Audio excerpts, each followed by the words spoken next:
ማን ነው የኔን በር አንኳኩቶ ያልከፈትኩለት? ወመን ዘለዚ የስአሉኒ ወለም አዕጢህ፣ ማን ነው ከልቡ እኔን ተናንሶ ለምኖ ያልሰጠሁት?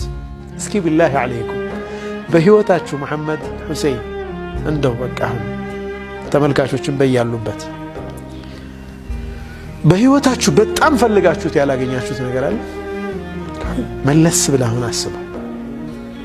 ያ ረቢ ብለን ተጨንቀን ያ አላህ ይህንን አድርግልን ብለህ ነው ያልተሳካልን ነገር የለም።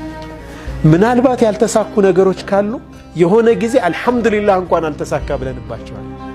ሱብሓነላህ ቢሆን ኑሮ እኮ ይህንን አላገኝም ነበር።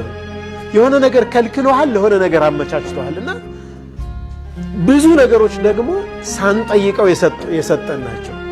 አይኔ እንዲሁም ብለን ጠይቀን አይደለም ያገኘነው። መልካችንን ጠይቀነው አይደለም ያገኘነው።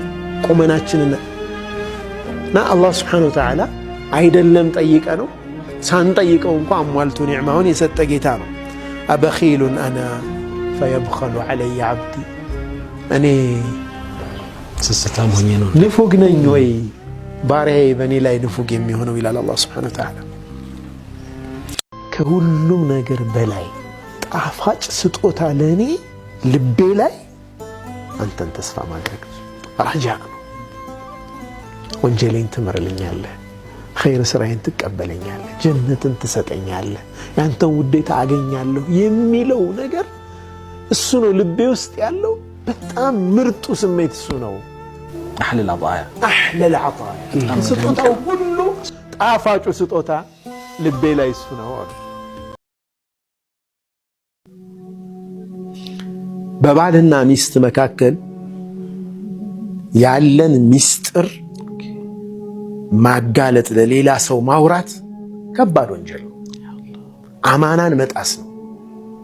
ነቢ ሰለላሁ ዐለይሂ ወሰለም ምን አሉ? ኢነ ሚን አዕዘሚል አማነቲ ዐንደላህ፣ አላህ ዘንድ ካለው ትልቅ አደራዎች ውስጥ አንዱ አማናዎች ውስጥ አንዱ የቂያማ ቀን የውመል ቂያመቲ አረጁሉ ዩፍዲ ኢላ እምረአቲሂ፣ አንድ ሰው አንድ ወንድ ለሚስቱ ሚስጥሩን በሙሉ ዘርግፎ ይነግራታል፣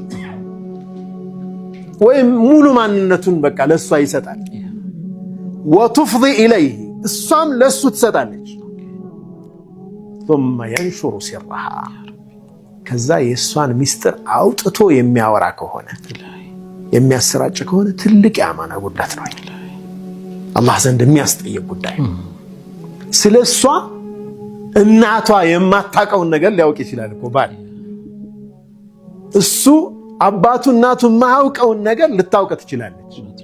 ይህን ለሌላ ለጓደኛ ይሁን ለዘመድ ይሁን ለሌላ ሰው ባሌ እኮ እንዲህ አይነት አይብ አለበት፣ ሚስቴ እኮ እንዲህ ናት ብሎ ያንን ሚስጥር ማሰራጨት አደራ ከተባሉ ተጠንቀቋቸው ከተባልናቸው ከባባድ አደራዎች ውስጥ አንዱ። ከሰው ሁሉ መጥፎ ማለት አለይሂ ሰላቱ ወሰላም ከሰው ሁሉ ክፉ ማለት ሰዎች ለሱ ሸሩን ፈርተው ጥሩ የሚሆኑለት ሰው በቃ ይቆጠቁጡለታል፣ ይነሱለታል፣ ይስቁለታል። ሲሄድ ረፍት ይሰማቸዋል። ይህ ሰውዬ መከራው በቃ አዑዙ ቢላሂ ሚነሽ ሸይጣኒር ረጂም። ሙእሚን እንዲህ ሊሆን በፍጹም አይገባውም። ሙእሚን ሰዎች በሱ ዙሪያ ሲኖሩ ኮንፈርት ነው ሊሰማቸው የሚገባ፣ ሰላም ነው ሊሰማቸው የሚገባ። አልሙስሊሙ መን ሰሊመ አልሙስሊሙና ሚን ሊሳኒሂ ወየዲሂ፣ እጁና ምላሱን ሰላም የሚሰማቸው በምላሱ እንደማይወጋቸው እርግጠኛ ናቸው። አብረውት ያሉት ሰው እጁ እንደማያጠቃቸው እርግጠኛ ናቸው። ይሄ አማና ነው። በቃ አላህ የሚፈልግብን ስብና ይሄ ነው። አማናህን የመወጣትህ ሌቭል እዚህ ጋር ባለህ ደረጃ ነው ማለት ነው። ሰዎች ጋር ባለህ ሙዓመላ፣ አላህ ጋር ባለህ ሙዓመላ፣ ከሰዎች ጋር ባለህ ሁሉንም በአንተ ዙሪያ ያለውን ሐቁን መስጠት ነፍስህንም ጨምሮ አማና ነው። ነፍስህን መጉዳት አይፈቀድልህም። ስላንተ የሚያወሩት ለተወሰነ ጊዜ ነው። ብዙ ጉዳይ አላቸው።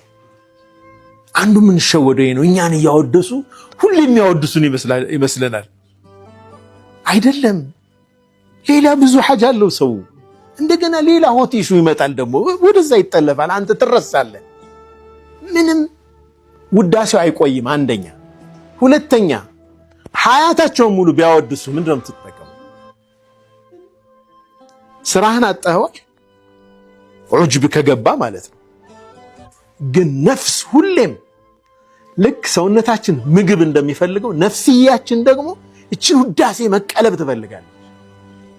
ነጃ መውጫችን ደግሞ ከዛች ማቋረጥ ነው። ያንን ግብአቷን መከልከል ገብቶሃል? ያኔ ሩህ እየጠነከረ ቀልብህ እየጸዳ ይሄዳል። ነፍስያም አምጡ ነው የምትል። ይህንን ዑጅቡን በቃ መጨብጨቡን ምኑን ነው አምጡ የምትል